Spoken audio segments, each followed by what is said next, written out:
When I first divorced, I moved into a tiny flat in London. It was the first time I'd ever lived completely, properly alone. It was in Bloomsbury, which is quite a posh bit. I had lots of friends, lots of women friends, lots of fun. My social life was busy. I had a job that most people would have envied. Pretty much everything that I thought I'd ever wanted, and I hated it.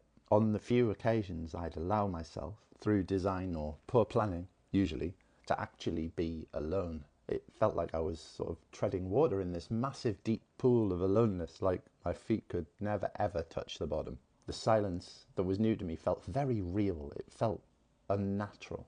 And I was quite annoyed with myself. I kept asking myself, why is it so hard for me to be alone?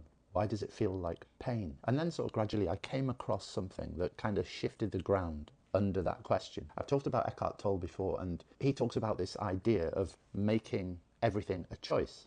Not because the situation's ideal or because it feels good, but because when you choose the moment that you're in, even just for a breath, you can stop being at war with it. You can stop being at war with yourself. And more recently, I've been reading a lot about healing in isolation, that discomfort of loneliness that we could all do with sitting in during heartbreak. And there's this study called Let There Be Light by Segel-Karpas, Palgi, and Palgi Ost-Mor, clever people from Cambridge University. They found that people who choose solitude, what they call positive solitude, and use that time for reflection, healing, creativity, or mental space, tend to have lower depressive symptoms. And meanwhile, loneliness and isolation still correlate very strongly with depression.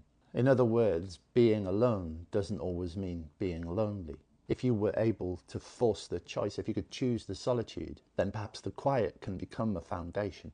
And I saw that myself in that little flat. When I stopped fighting the silence, stopped trying to fill it with distractions, with stuff, with people, and began to just sit quietly in it, the ache kind of softened. It didn't vanish overnight, but the space changed. Loneliness stopped being a sentence, and solitude started being a sanctuary. So if you're alone now and it's crushing you, try this rewrite just for a day. Don't ask, why am I alone? Ask, what if I chose today to be with me, to really be with me? You won't believe it yet. It might hurt. It might feel empty.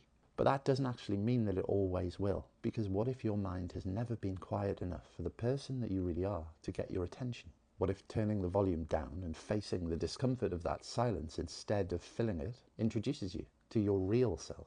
I left that flat over a decade ago, and when I walk past occasionally now and I look up at those big sash windows, I feel so grateful for the painful isolation that I chose to live in behind them. Big hug.